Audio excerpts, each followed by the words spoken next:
Hello, everybody, and welcome to the final third. And today we're going to be doing our Premier League Game Week 3 predictions.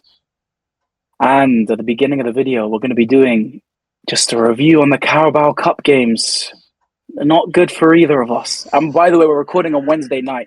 The United game just finished, so we're fresh. You know, West Ham just lost yesterday. United just got knocked out today, so we're fresh. So we're going to go absolutely mental. But before we get into any of that, let's just have a leaderboard to show the Premier League, wherever that's going to be. I don't know. But the leaderboard's there. As you can see, you have Hassan and Ali both joint first, me a point behind. So still close. So anything can happen. It's only 2 game weeks in. So we'll see what happens at the end of the season. Next up, let's reveal the player from the previous quiz. Al, if you want to go ahead and do that. The player was Emmanuel Petit. Let us know if you got that in the comments. And again, we'll give you another 5 facts at the end of the video to guess another player. If you want to carry on, Phil. Yeah. So yeah. Obviously, Petit is a great player. I'm sorry, I can't keep my head on talking about the player reveal because obviously we've just come off the back of a disgrace of performances. But before we get into any of that, we just wanted to say that Hassan is not available today because he's actually moving house, I believe. So he's not actually available to be in the video today. So we're going to get his predictions involved in the video. I think Al's going to read them out for us. Obviously, he's not going to be able to have his say today. So we'll get a little bit more time for both of us to talk. But let's get straight into it. Before we get into the Carabao Cup games, because I'm sure we have a lot to say about that, let's talk about the Liverpool versus Newcastle game that ended 3-2 to Liverpool. Now, that game, as a neutral, was an unbelievable game. Probably one of the games of the season already. I mean, obviously, it is probably the game of the season because, everything. That game had absolutely everything. You would have thought Newcastle deserved the win. They were probably the better team. They were down to 10 men for all the second half. They made a comeback.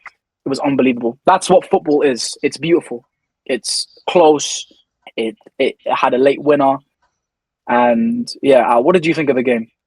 Yeah, like Carl said, the game had absolutely everything that you could want in a Premier League match. Drama, controversy, just everything really. Obviously there was the red card. It was a very feisty game. You could see how aggressive Newcastle were being. Of course, with Gordon obviously getting sent off for his challenge, reckless challenge, and all the obviously Joelinton got injured, and obviously Newcastle getting those injuries.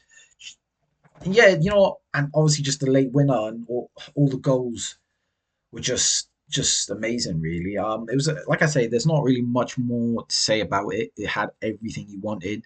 It was end to end, even though Newcastle were down to 10 men. And like I said, you probably think Newcastle deserved it a bit more, but at the end of the day, Liverpool just proved why they are probably the best team in the league, because they still managed to win the game. Of course, great moment for the 16-year-old that scored as well. And yeah, that's what I'd say about the game. I mean, for me, watching the game, it was unbelievable because obviously it started off with Liverpool sort of getting a lucky goal, I would say, because you would have thought. I think if Isak was playing for Newcastle, obviously he could have played for either team today because, it's between obviously Newcastle and Liverpool. I think if he had played for Newcastle on Monday, then I just think they would have absolutely got probably 2 goals before Liverpool would have got their first because they looked like the better team. You had the wingers putting in great crosses. Alanga, I thought Gordon was playing well until the red card.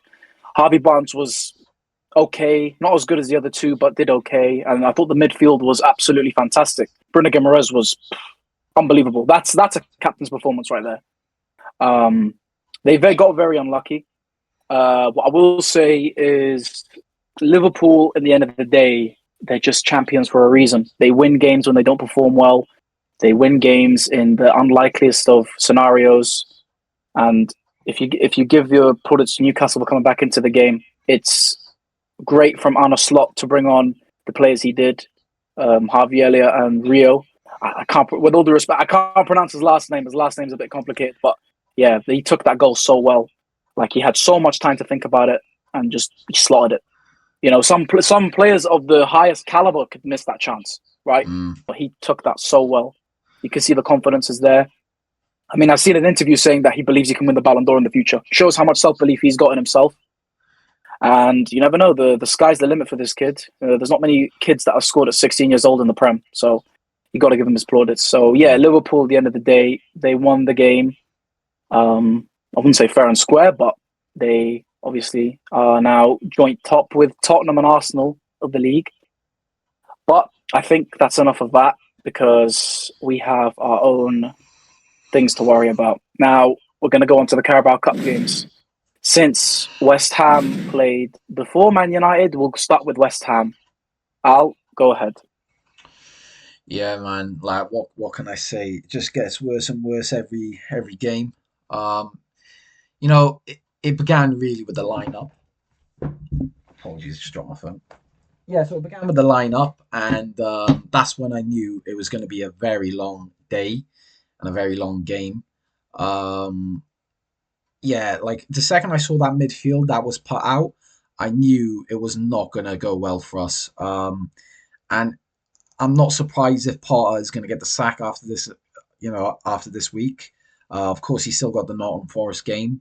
But again, if he puts out, if there's another lineup like that and another performance like that, it's probably going to be the end of his tenure as West Ham manager. But honestly, it was awful from start to end of that game. I'm absolutely like fuming. Like honestly, the only person or players that can be proud of themselves from that game, I'd say, are probably Paqueta, Bowen, Diouf, and maybe Souček as well. Um, but you could clearly see the lack of pace in the midfield. Guido Rodriguez, I never want to see that man play for this club ever again. The most useless midfielder I've ever witnessed in my entire life.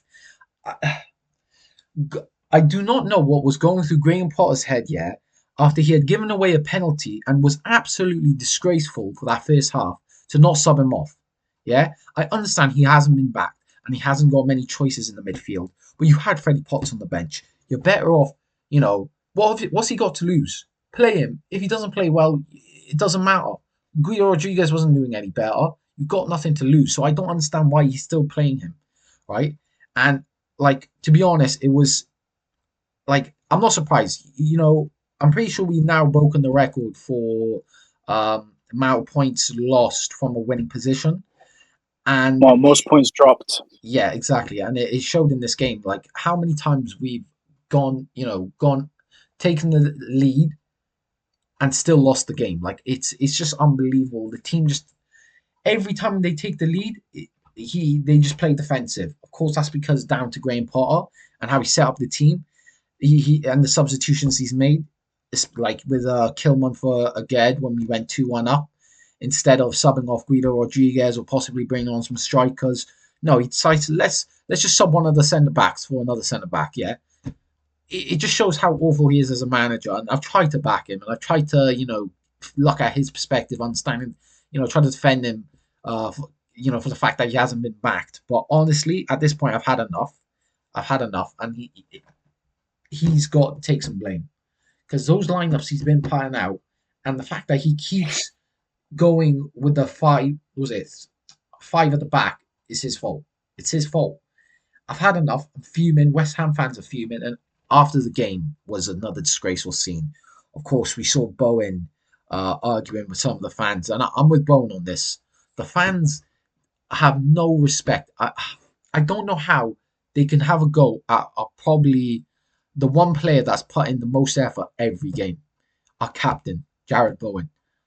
That man has done so much for this club, put in so much effort every game, and it's probably one of the redeeming factors of this team right now. And they happen to go at him. It's just those fans are disgraceful. And realistically, I don't believe they deserve to support this club if that's how they are. He apologized on Instagram, and he shouldn't have had to apologize. I've seen fans online that was having to go at him, and it's just disgraceful to be honest. And another thing I want to talk about is the amount of fans who don't support West Ham that are telling us oh, be careful of what you wish for, and all about David Moyes and how he would have regret that decision. What they got to understand is David Moyes didn't win. Won 4 games out of his last about 20, I believe. It was, and in those 20 games, we lost 5-0, 6-0 to Arsenal. I believe we lost like 5-0 to Fulham. There were a lot of drummings. We drew 2-2 to Sheffield United. Yeah, it was dire, right? He had to go, but unfortunately they just did not replace him well. And yeah, that's just I don't want to carry on. To be honest, Carlos, what were your thoughts? I mean, the moral of the story is maybe replacing some of the greatest ever managers. I mean, whether David Moyes ended it poorly or not, it's hard to replace that. Now he had a bad run at the end, but it just shows how much of a mess West Ham are in right now. It's one of those where any manager you bring in, like you look at the quality, the type of manager that Lopetegui was. He did great at Wolves. Um, Obviously won the Europa League with Sevilla, and he's had a good career, right? But then you look at how he did at West Ham; it was just a disgrace. It looked like he hadn't coached a team before in his life. Same with Graham Potter. Like this guy hasn't even been here for a whole season, like way less than a whole season, and it just looks like it's going to end in the same fashion. It looks like he hasn't coached a team before in his life. Now I've watched him coach teams. I watched him coach Swansea, obviously because we're from Swansea. And they actually played brilliant football, but it's just a disgrace. I listen. It's just not looking good for West Ham at all. Like as a neutral, it is really sad to see because they come from the heights of winning Europe, the Conference League, finishing in Europe 3 seasons in a row, being consistent, looking good. Obviously having to sell Declan Rice had a major impact. You would have thought the investment of the players they bought would have been good. But at the end of the day, when you lose a player of that quality, it's very hard to sort of bring in replacements. And you look at the replacement they have now, technically, Rodriguez, the fall off from Declan Rice is scary. Absolutely scary. Now, this guy had Barca interested in him, which I don't even know how he pulled that off, to be honest. Fraud. Because, Absolute fraud. yeah, it was unbelievable. It's unbelievable. Like, listen, I haven't actually watched him play a lot for West Ham. I mean, obviously you have, and you know how he plays. But the thing that I saw is actually, to be honest, I come back from work, I'm very tired yesterday. I fell asleep. I wake up and I see West Ham are winning 2-1. Great, I'm thinking, yeah, they're doing okay, good. I saw Ali losing his head a little bit at the beginning, being like, oh, it wasn't going very well. But then I just go to, have some food and whatever. And then I come back and I see it's 3-2 within 2 minutes. It's crazy, it's a complete bottle job. Now, whether you think West Ham, whether Wolves deserved it, whether they were the better team, they probably were. It's a disgrace to bottle it from that position with 80 minutes to go, and it's just the moral of West Ham's season / last couple months. It's been just a slow decline, and It's looking yeah, dire, bro. I mean, it is looking dire, and I agree with a lot that's happened because I see it in my own club. And Man United, obviously, they just got knocked out by Grimsby Town. Now, that is words I never thought would come out my mouth because Man United are in the Premier League, Grimsby Town in League Two. There is 3 leagues between us. Technically, 2 leagues between us, but you know what I mean? There's Premier League, Championship, League One, League Two. There's a massive gap in quality. There's I saw some stats saying it was 58 spots between us. If you were to have all those leagues in a row, there's 58 spots between us. And we got dominated. We were absolutely disgraceful. Shambolic. I watched the entire game and I've never been so disappointed in watching a Man United team my whole life. And disappointed is probably an understatement because that first goal is unforgivable. The player had so much time. If he hadn't scored, I would have been pissed off. As a United fan, I would have been pissed off at him for not scoring, right? But the thing that pissed me off the most, okay, Dalot wasn't there. The formation needs to be sorted out, by the way.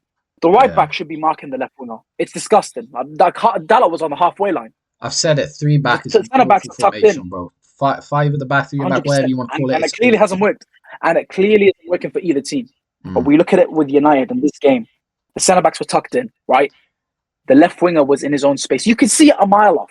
The way that we bumped into each other in midfield, it's like we've never played football in our whole lives. The calamity of errors building up to that goal is unbelievable, right? Two players running into each other.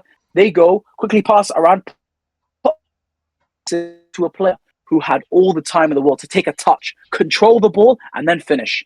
And by the way, Onana on that goal is a disgrace. I don't want to even talk about the second goal. I will, but let me talk about this one first. It's one of some of the worst goalkeeping I've seen in my life. It's near post, but the shot is almost directly at him. Now, I don't claim to be a goalkeeping coach. I played goals and 7-a-side. Me and Al are both goalkeepers when we play 7-a-side on the weekend with our friends, right? We're decent, okay? We can save a football. Believe you me, I saved that football. I'm telling you now, guaranteed I saved that football. agreed. 100%. Because seriously, it's the most stupid decision to go and save it with your hand. It's as simple as putting your foot out, making it big, and just kicking it away. It's as simple as that. But no, my brother decides to go with his hand, Papa Dom hands, goes through his hand, almost snaps his wrist, and it goes in the bottom corner. When you should never be beaten in the near post like that. It's true. It's true. I'm sorry. It's true. No, I And feel that's your not even pain, talking man. about the second goal. I feel your pain. That's not even talking about the second goal. That cross. Now, we've had issues with Bayinda not being able to claim a cross. Onana went to punch the ball. I thought he became Superman for a second. He was getting gassed, started to make some airtime, bro. And this guy completely misses the ball. Completely misses the ball. It was going to take out one of their players. Two of their players have a tap in. So if they, obviously, that goes also on Onana. Now, don't get me wrong. The defense was dog as well. Like, I don't want to use any major swearing words because I'm trying to hold my language in right now. But it's really hard. It is really hard right now. I had a I know where you're generational coming head. from, man. Like, the second they scored the second goal, I called Ali and I was saying, I've lost it. I just start mumbling, jumbling. I just start saying random words. And I might even start doing it again now, right? We come back into the game, not even deserved so, because they scored another goal that shouldn't have been disallowed. And if that was my team, I would have been annoyed because it comes off Maguire's foot. There was an intent to stop that ball. I know it's gone to their player, but the contact that Maguire made, the player was onside because De Ligt played him onside. And they scored a genuine goal that got disallowed. So that is annoying. I'm annoyed for them because we don't Yeah. deserve to even be in the next round. And to be fair, we're not, right? But that should have been 3-0. Okay, great. We come back and Bournemouth puts a bottom corner. It was a simple goal. Maguire scores a header, which he always seems to do. Maguire is probably the only player I would say from Man United that can leave that stadium with any sort of plaudits is Maguire because he's the only player that seems to be given everything. Listen, he's not the fastest centre back in the world. He's not the most dominant centre back in the world, but he comes in and gives it his all. He always seems to score late winners. We saw it last season. We've seen it now. He has clutched up so many times. Now, this guy has been through so much, and I respect the fact he's come and just absolutely steps up for Manchester United almost every single season. He scores a late goal to keep us in games. But then it gets to the penalty shootout. Now, I do not know what Matheus Cunha was doing. Onana, on the other hand, this guy, you can't save football in a normal game. You can't save penalties. There was that one where he had both hands on the ball. I don't understand why you're not making your wrists strong. You're a goalkeeper. You're a professional goalkeeper. Oh, my dude. It's disgraceful. Like, honestly, it's disgraceful. How can you not have strong wrists in that situation? You're there to save a penalty. Why are your wrists weak? They're like poppadoms. I said it before. It's like wet sand. It's like wet paper. It's honestly disgusting. Now listen, you can't chuck all the blame on Onana. Most of the blame goes on him because I don't think there is that one player, other than I was saying Harry Maguire, that can leave that pitch and even leave with the head held high. Because Grimsby Town deserved to knock us out. 100%. 100%. 100%. You would have thought we're the League Two team and they're the Premier League team because we had no control of that game at all. At all. We had to bring on all of our players for Mbemo to score, and then Maguire scored a corner. Now I feel like I'm repeating myself, but that's just how annoyed I am. I literally I could probably repeat myself again, as I just did. Do you know what I mean? It's a disgrace. Now I'll watch the game as well. Like I called him after the second goal was let in. Do you know what I mean? Like, listen, we're both in dire situations, right? We don't like to 100%. compare. But for me, if I'm comparing, I don't like to compare. Man United are in a much worse situation because these guys, we spend millions and millions of pounds on players. We just put Sesko for 70, Cunha for 70, Mbeumo for 70. That's 110 million there. We're looking to buy a goalkeeper. We wanted to buy a believer for 100 million. And then we're going and selling our players for such low prices. We're paying our players stupid wage. We bought the manager we have now, which, by the way, listen, with the manager situation, I don't even know what to say. Listen, he probably does deserve the sack after this game, but it's going to be a loop. It's going to keep on going on and on and I've on and said it on. We're going to before. sack a manager, bring him in. It's Yeah, not the Al has said manager. it. It's not the manager It's not the anymore. manager. It's above. It's the above, It's the same for and both it's going to clubs be at a the moment. constant cycle. It's going to be a constant cycle. But when you have a manager where you buy him for 15 million and he comes in and doesn't do well, and we'll probably do the same again, go buy another young manager and do the same again. It's just a constant cycle because the board above have left us in £1 billion worth of debt. They may have sold a percentage to Sir Jim, but he's not going to be able to fix this mess. He hasn't even got the money. He barely had the money to even, invest in the club. He had to sack off almost half our workforce. Now, this is more than just football. This is serious. Like, it's getting very dangerously serious because we had to sack almost half our workforce to go and be even worse than we were 2 seasons ago when we were just under the Glazers. It's a disgrace. Now, I could talk about United for hours, but I really think it's time to move on because, like I said, this video could be a full Man United and West Ham video where we're just ranting and ranting and ranting. But let's take a deep breath and move on to the predictions, which is what the main part of the video is supposed to be. So let's move on to the first game, Chelsea versus Fulham. Now, Al, what have you predicted? I've put 3-1 Chelsea. Put 3-1. You know, they're playing at home. We saw how well they can do against my team, unfortunately. Obviously, they won 5-1 against us, and they showed all of the, great players that they have. You know, they're a very well balanced team. The only thing I think they can improve on is the goalkeeper, of course, and even possibly a bit in the defense. I think if they can get a bit more experience in the defense, then they could probably go on to even challenge more for the league. Um, yeah, so I've put 3-1. Um, and yeah, I think Fulham can still get a goal. They still got great players, and they got players that can score. They showed that against United. Um, with Smith Rowe, and they got Wobie, and they got Raul Jimenez, and Muniz, is it? I think is his name. Yeah, so they still Yeah. got great players. So I can still see them getting a goal. But I think Chelsea will just overpower them and and win the game. To be honest. But yeah, what about you, Carlos? What do you think? What have you predicted? I mean, I predicted the 2-1 win for Chelsea. Now we saw Chelsea's performance against West Ham. It feels like we're firing shots at each other. It's like you Yeah, just chat about yeah, Man United. yeah. Nah, That's I how get you, bad man. we are. Okay. Let's move on. Let's move on. Obviously, Chelsea's performance against West Ham was great, fantastic. They played very well. Um, every single player seems to be playing well. Even to be fair, Robert Sanchez, he makes a couple of good saves. Didn't really look too shaky. Potentially for Paqueta's goal, he could have done better. We said this in the last video. But the team as a whole just seems to be playing really well. There's a system and it's working, right? Fulham also done very well. They got a draw against Brighton and Man United, scoring to receive the point. Now I think Fulham will score, like obviously Ali was saying. Mm, Fulham have the quality to sort of get a goal at least, but I think Chelsea overall are the better team. yeah. So I think they will win on the day, and I think they'll win 2-1. Now Hassan's not here. He predicted I don't know. 3-1 as well. Yeah. 3-1. We'll Okay. put his predictions So as well. I'll make sure to put his yeah, prediction as well. there we are. So all of us predicted the Chelsea win with Fulham to score. Now let's move on to the Man United Burnley game, and we're going to this game. We're going to this game, and I'm actually going to Yay! vlog the game. Have Yay! fun. Absolutely fantastic. Now, like I said, I'm going to be vlogging this game. Win, lose, or draw, whatever happens is going to be up on the channel. We'll see what happens. Mm, Like we have to go on the Friday to Manchester, stay there, stay the night, and then obviously get going to Old Trafford. It's really looking dire. It's like I don't even know what the atmosphere is going to be like at the stadium. It's going to be. Listen, the last time we went to Old Trafford is when we knocked out Fulham from the FA Cup, right? And yeah, that wasn't good. But let's actually talk about the game itself, right? What did you predict the score to be?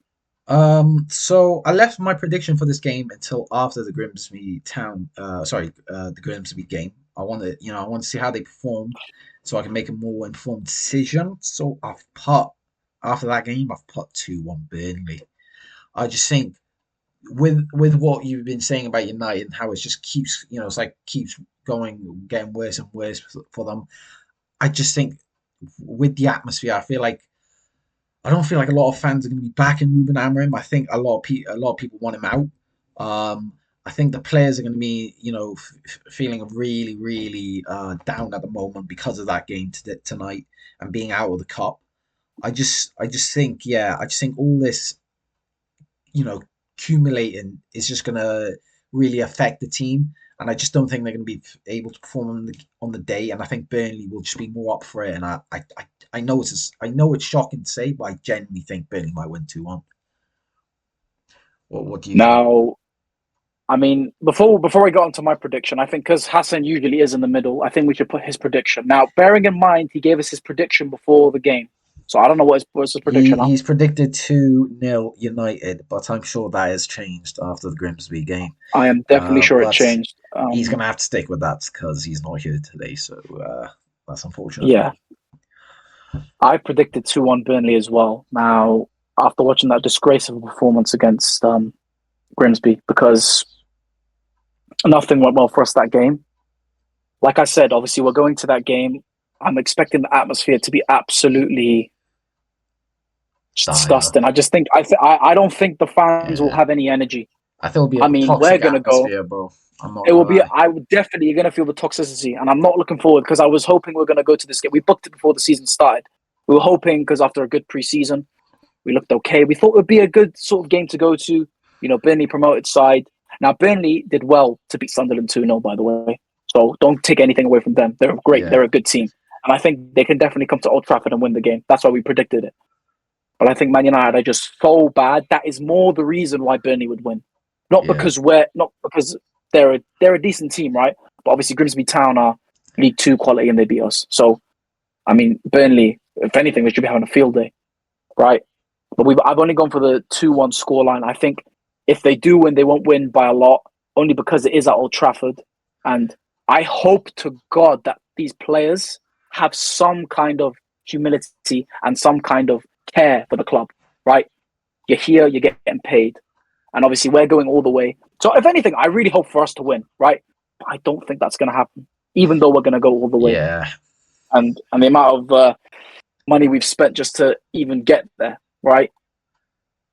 Yeah, it's just a disgrace. Like we said, I'm sure Hassan would have predicted either a loss or maybe even a draw. But yeah, we predicted a dire result for Manchester United. Now, let's move on to the next game. It's Tottenham Hotspur versus Bournemouth. What have you gone for, Rob? yeah. So two great teams. You know, Tottenham obviously they've had a great start to the season. Won both of their games. Even one of them being against City away. But like we said, they're probably the bogey team for City. But they played well on the day. So I've put 2-1 Spurs. Of course, as well, getting the home advantage. I think that will always help them. Um, they are a good team.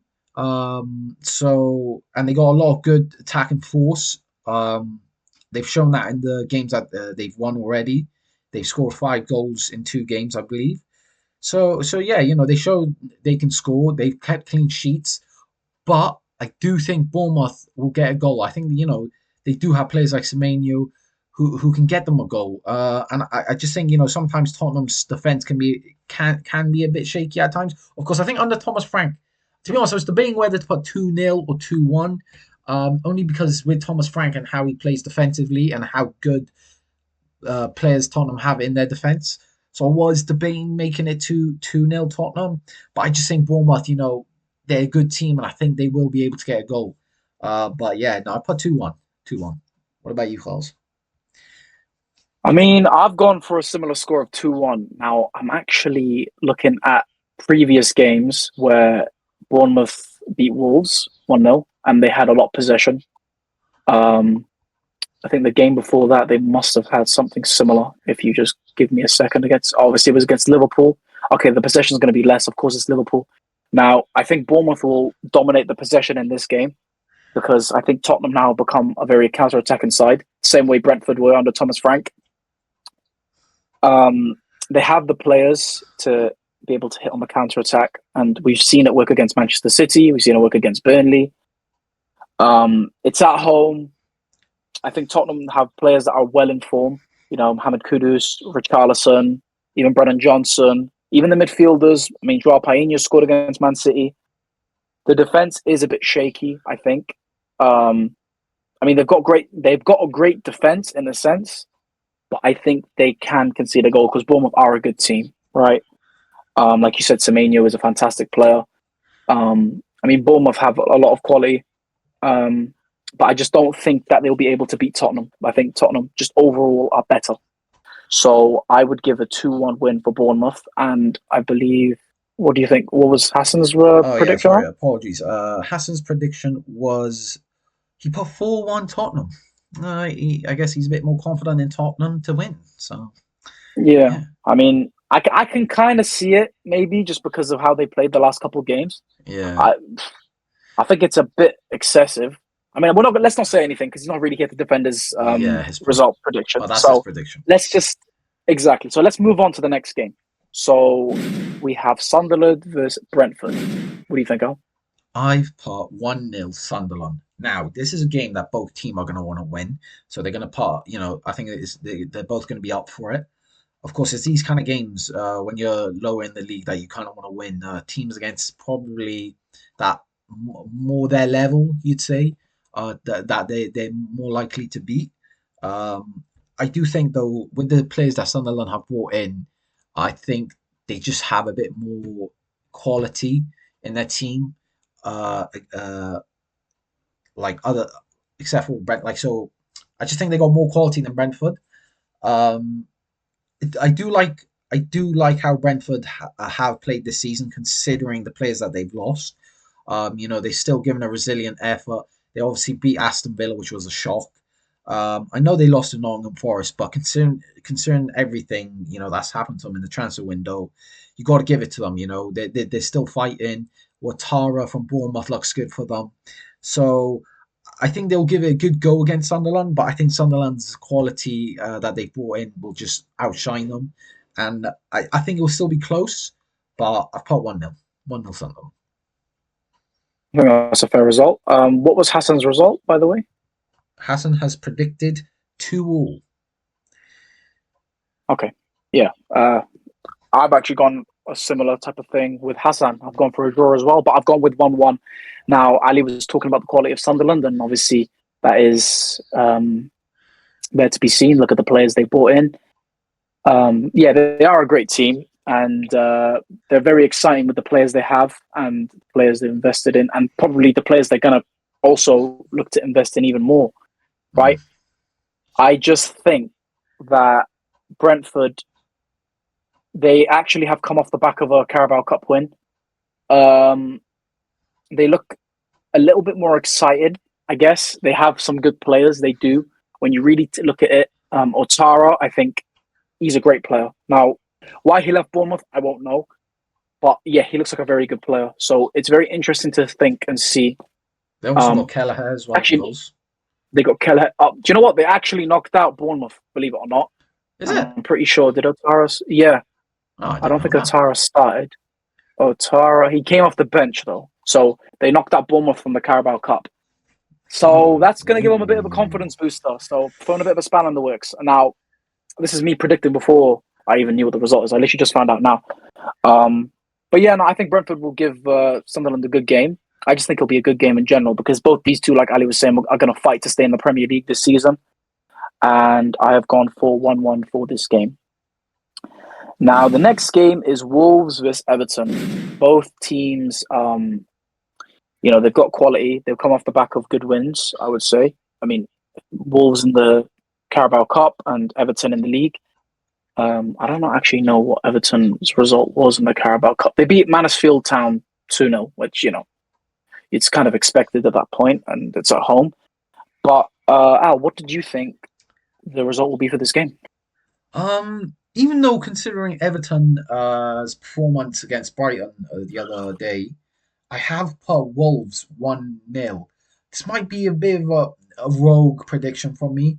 I've put Wolves 1-0 because I just think, going off that Carabao Cup win against West Ham, I think that will give them a lot of momentum. Strand Larson getting those two late goals after coming on, I think that will give him a good confidence boost going into the game. Really get him up going for the game. Um, and as good as Everton are, I think their away record, like them away, I just don't think they're as good. I think at home, they're a great team. But I just think away they kind of struggle a little, and obviously having their home advantage for Wolves is always going to help. And they do have good players. Wolves, Strand Larson, like I said, they got João Gomez, and I forget the name of the right winger, but I'm pretty sure he was the quickest player in Serie A last season.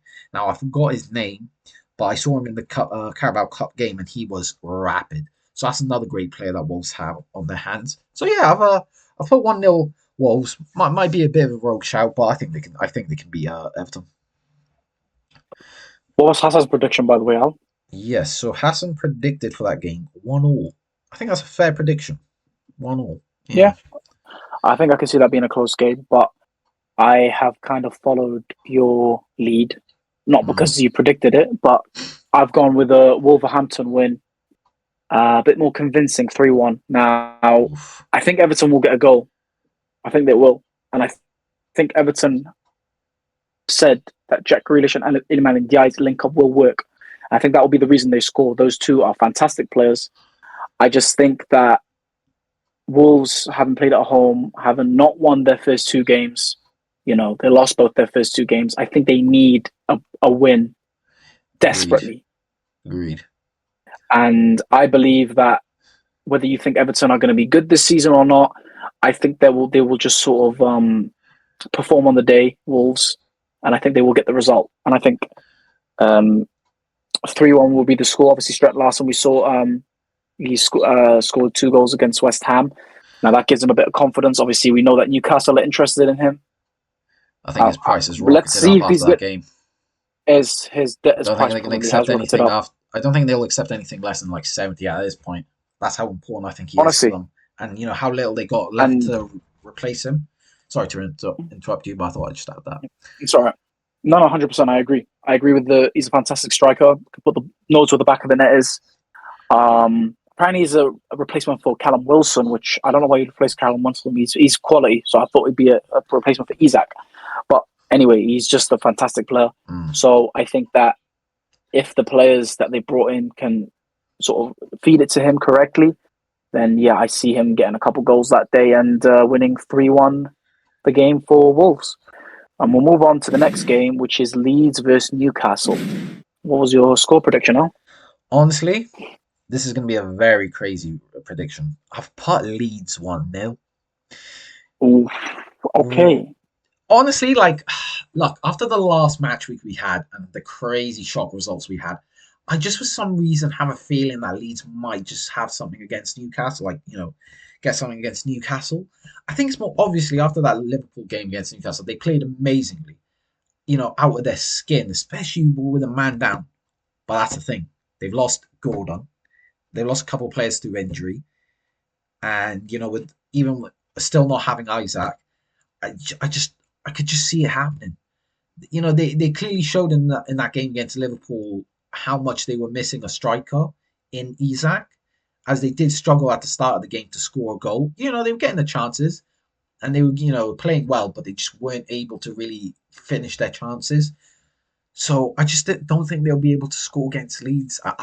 And Leeds are at home, and I just think, yeah, I know it's a crazy one, but I'm going to put 1-0 Leeds. Definitely a rogue prediction. What did Hassan predict? Did he predict something as rogue as that, or? Hassan has predicted. He's predicted 3-1 Newcastle. So no, he has not gone rogue like me, but Okay. that's probably a fair prediction. But yeah, Yeah. I've gone for a 2-0 Newcastle win. Now, I get where Ali's coming from. Leeds are at home. They did win 1-0 their last home game as well against Everton. I think Newcastle are going to want some revenge. Now, they might feel like maybe they got robbed. I don't even know if it's a robbery against Liverpool. I just don't think that, they had enough quality up top to, win the game. I think that even with Gordon not available for this game, I think Alanga is a great player. Barnes can do well as well. We've seen him score some great goals for Newcastle. And even Jacob Murphy, he's a great player who had a great season for Newcastle last season, right? I think he'll come in and have a point to prove. So their front three will be chomping at the bit to make points come across, We saw Newcastle's midfield and how they performed. I think they're probably one of the best midfielders in the league. And I think that's fair to say. Very competitive, very strong, great players technically as well.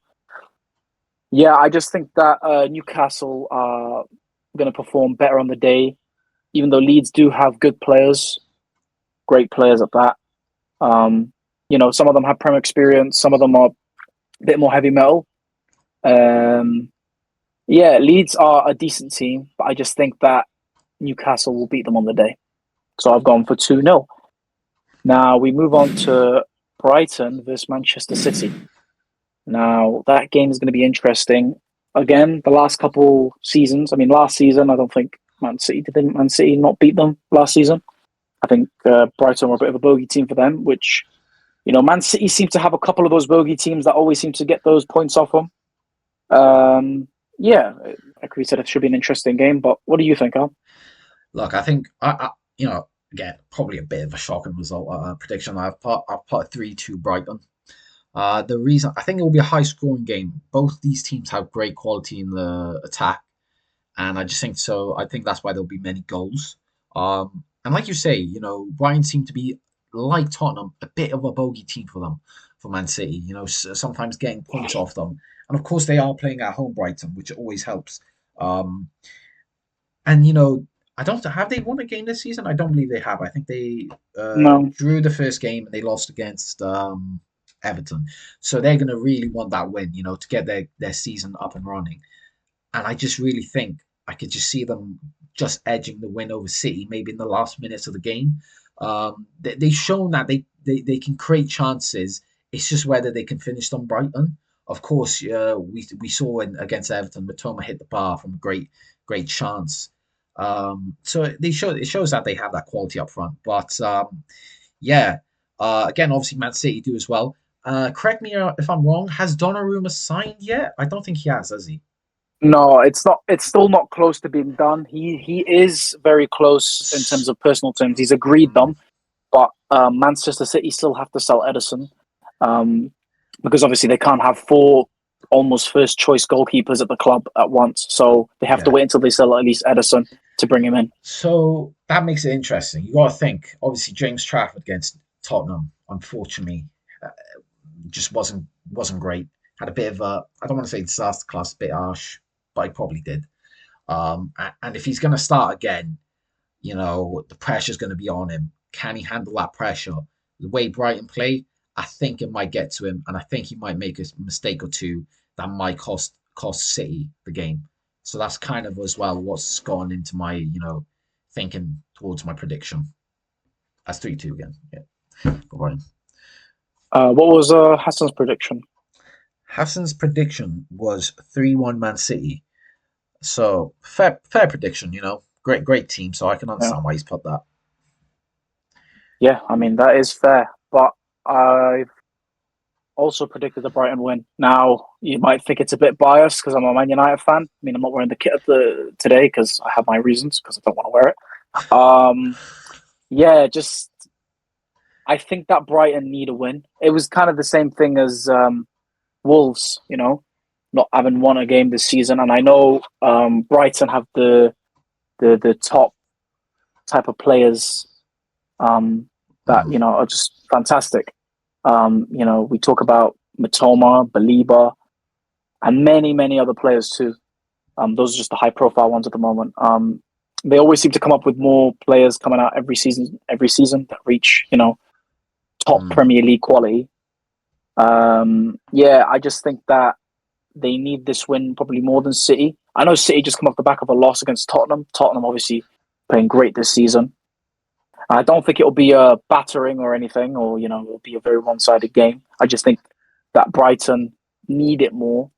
I think their quality will start to come through, and I know Man City obviously are known for being one of the best teams in the world, but I just believe in Brighton that day. I just don't know. I think James Trafford. that I just feel like it might be James that's Trafford another reason. Yeah, when your that goalkeeper if he has no doesn't have a good confidence. performance and gets pressured Exactly, again, it could end up deleting some exactly. mistakes that might cost them. Like I said, but like some games, you just have that feeling it's going to be a result. I think I after match, have that yeah, feeling. I think after match I just week have two, that feeling.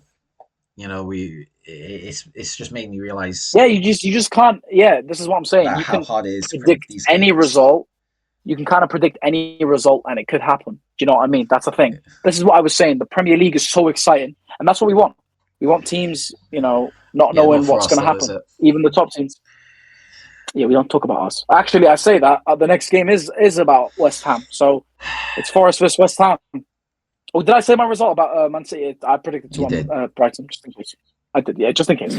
Yeah, but Okay. it is Nottingham Forest versus West Ham. I'll go ahead.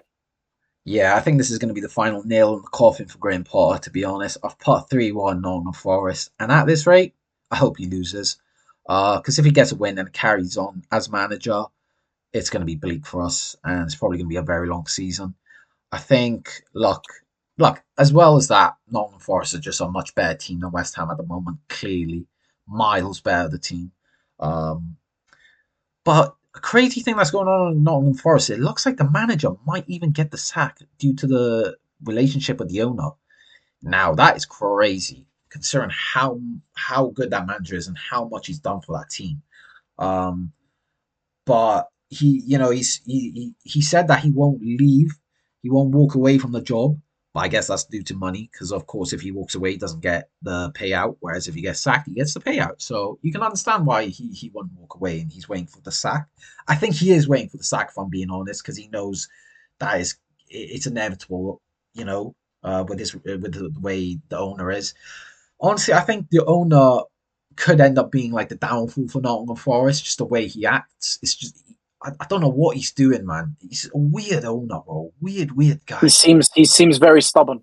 Brother, this guy looks like a mafia boss. You know what I mean? He looks like some Don't say illegal. anything. If he watches this Yo. I video, swear, then Marinakis, that was a joke. Don't kill me, we please. respect Forrest. We love him. We love him. Yeah. But look, to be honest, I won't be surprised if Graham Potter plays Guido Rodriguez again. I just don't understand. Like, look, mate, it's your last game. You got nothing to lose. Bring on some youngsters, yeah. Callum Marshall, Freddie Potts, Fearon, Ollie Skulls. If it were me, I'd play a 4-3-3. I'd play Ariola. I'd play Wan-Bissaka. I'd play Tadibo again. I'd play Skulls. And my midfield Would would you play be Wan-Bissaka though, or would you? Would Luck. you? Honestly, for the right back, I'm not that bothered. You could play Wan-Bissaka. You could play Kyle Walker-Peters, right? But he's not going to do it. Let's be honest. He's not going to play a 4-3-3. He's going to stupid. Watch. Sorry for my profanity. But look, he'll play that stupid formation again with with the with the stupid midfield, right? And I'm sorry, mate. I'm just. Oh my god, I've had enough of this formation, And bro. trust me, I know what you're going through. Trust me. So yeah, mate. I just 3-1 Forest, and to be honest, I hope it is the last nail in the coffin for Graham Potter, because we've got the international break then, so at least it gives them time to bring in another manager, who, if I'm being honest, is probably going to be Sean Dyche. Let's be honest, guys. He's probably one of the only managers at the moment that's available that would probably want to come to West Ham. So yeah, Yeah, yeah. I mean, it's just not looking good, is it? It's just no, it's not looking I good. don't know what did Hassan predict for the game. The exact same thing. He's Oh, predicted 3-1 to Forest. I Surprise, mean, I've been a surprise. bit more harsh. I predicted 3-0 to Forest. I just think after I know Yeah, you I don't have blame you. good players that can score goals, but I said before Bowen, I had a feeling they'd score against Chelsea as well. I mean, they're up there. You could definitely have players that can perform, have moments of brilliance, like Yeah, Paqueta, like Bowen, even like Fulkrug. Obviously, he scored, but it was offside because of Todibo Jean-Claire. But yeah, I just think that Forest, they've invested well. Whether they have that problem with the manager or not, I just don't think Nuno will let that affect him in And this the game. team. And I Yeah. think and the team, exactly. So, and Forest haven't lost a game this season. Yeah, I just think that they're going to win relatively convincingly I do because think they have. sorry, I was just going to say, I do think West Ham, like usually in the last couple of games, they have been up for it for the like first 20 minutes, and obviously it showed in the Chelsea game they scored. In the Wolves game, they came back even though they ended up still losing. I just think that's why I put giving them a goal, but apart from that, they'll still lose the game. I respect your opinion 100%. I just think that if you look at Forest team, and now they're a team that are in Europe now. They've bought players for depth. I feel like their two centre backs, Murillo and is it Milenkovic or is it Uh, Milenkovic? I'm not sure how you say it. I think it's Milinkovic. Okay, Anyway, yeah. Well, the centre back, the goalkeeper. That's a solid three. We look at the best teams to ever play. Those three are just solid. You need to have a solid triangle there in order for you to succeed. Now they have Sells, who was actually nominated the best fantastic. goalkeeper last season. Top goalkeeper, top goalkeeper. I I think mean, both of our teams could do with a he's keeper like that. oh yeah. I mean, he's come in. He's 33 years old. He's not the youngest goalkeeper in the world, but he's not the That doesn't matter for the keeper. oldest either. Yeah, it's very impressive the way he's come in. And I mean, Murillo, 23 years of age, young Brazilian centre back, and Milenkovic is also a great centre back too. I think that's a solid back line. I just don't think West Ham will be able to get past that. At least the striker won't be able to. Maybe you might score a long shot, but I just don't think you'll have the luck this time to score a goal. So I've gone with 3-0 Forest. Now, let's move on to the game of the weekend. Now, for the last 3 game weeks, we seem to have the big six teams, all at least one of them playing each other, or sorry, two of them playing each other. And we've got probably one of the biggest ones, probably the two title contenders, the two teams we think are going to fight head to head for the title. So this game could be the most exciting one of the Premier League season so far. And it always seems like Liverpool are involved in a very exciting game. So it's Liverpool versus Arsenal. Now, Al, what do you think is going to happen in the game? I'm going 2-1 Liverpool. Look, I think Liverpool have shown it time and time again that even when they are in losing positions, that they can come back and win the game. Or even when it's up against them, that they can come back and win the game. Look, I know technically it wasn't really up against them in the Newcastle game, considering that Newcastle were down to 10 men. But of course, Newcastle came back into the game, but Liverpool still managed to finish it off and get the win. And even, with Bournemouth, they went up 2-0. Bournemouth came back and they still managed to win the game. You get what I'm saying? I think it could be the same thing. I think Arsenal might get the lead, but I think Liverpool will still show how good of the team they are. Of course, look, where it's clear that Liverpool need to improve is in the defence. Van Dijk, best defender in the Premier League, possibly arguably in Premier League history, right? But Kanate in that game against Newcastle, yeah, no, he needs to go, mate. He needs to go. All right. And You're right. He's obviously been they're shocking this interested. season. Of course, they're interested in Gahey. If they get Gahey, I think that would be an absolutely fantastic signing for them. And I think that would probably solidify them to win the title, if I'm being honest.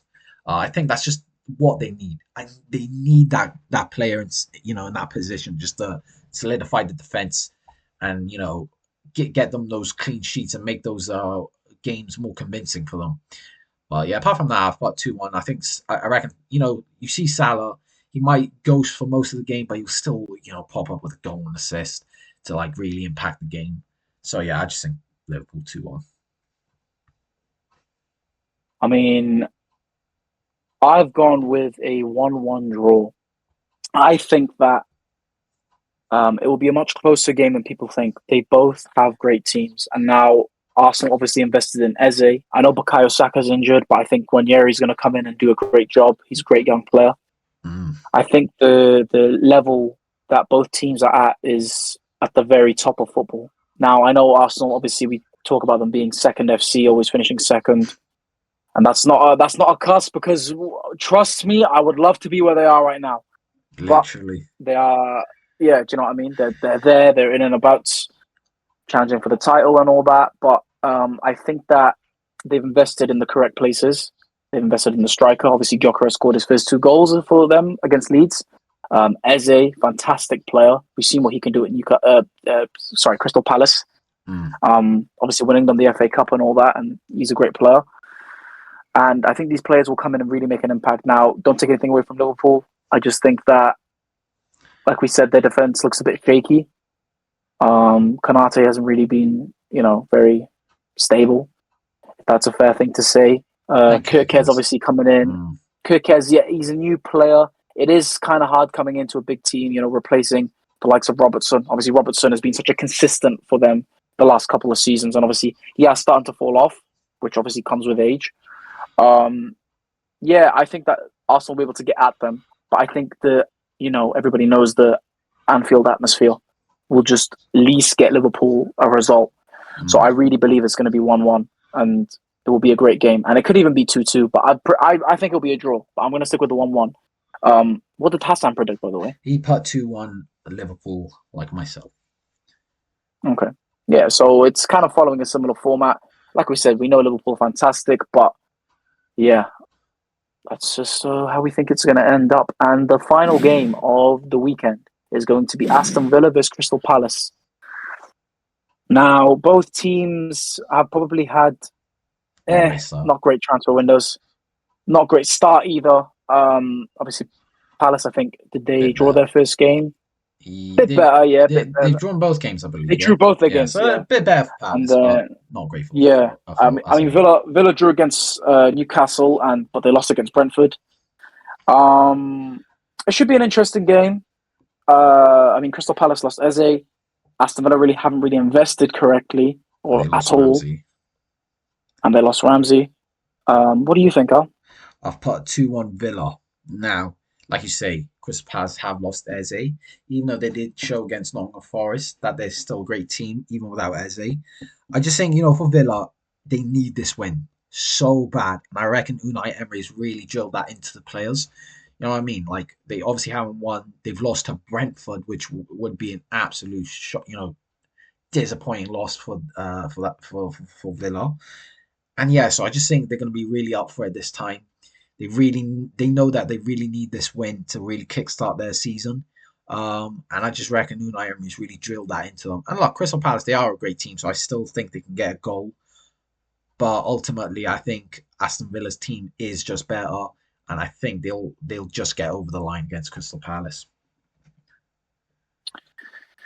What did Hassan predict, by the way, Al? The Just same thing.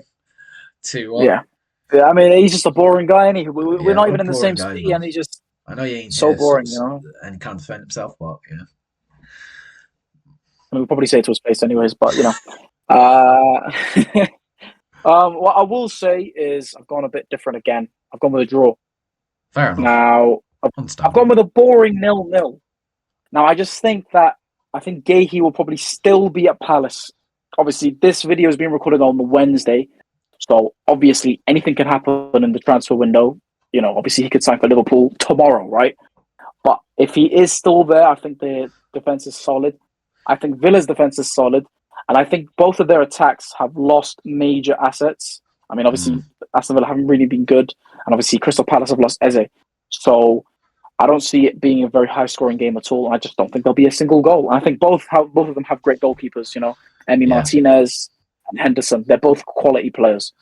So I've gone for a boring 0-0 because I think there's going to be one this weekend. I just don't know where it's going to be. So I put it on this one because I think it's the most likely, you know? fair enough. And that is it for our predictions. Very interesting weekend. Obviously, last weekend, sort of gave us a little bit more of an insight onto how the Premier League season is going to go and how it's going to be a Yeah, lot more closer than we think. Any team can beat anyone, right? literally. So I think that's definitely had an impact on our score predictions, and we've gone a bit more rogue than in some results than others. Hmm. But that is it for the prediction side of things. Now we will end the video with the next quiz for the next player. Al, if you want to go ahead and give us that. There you go. Let's start with the first fact. So the first fact being, before moving to Europe, he played for Isia Wazi in Ivory Coast and scored in the 2006 CAF Confederation Cup as a teenager. The second fact, he initially trialled with Liverpool in 2007 but wasn't signed, eventually beginning his European career with Sparta Prague.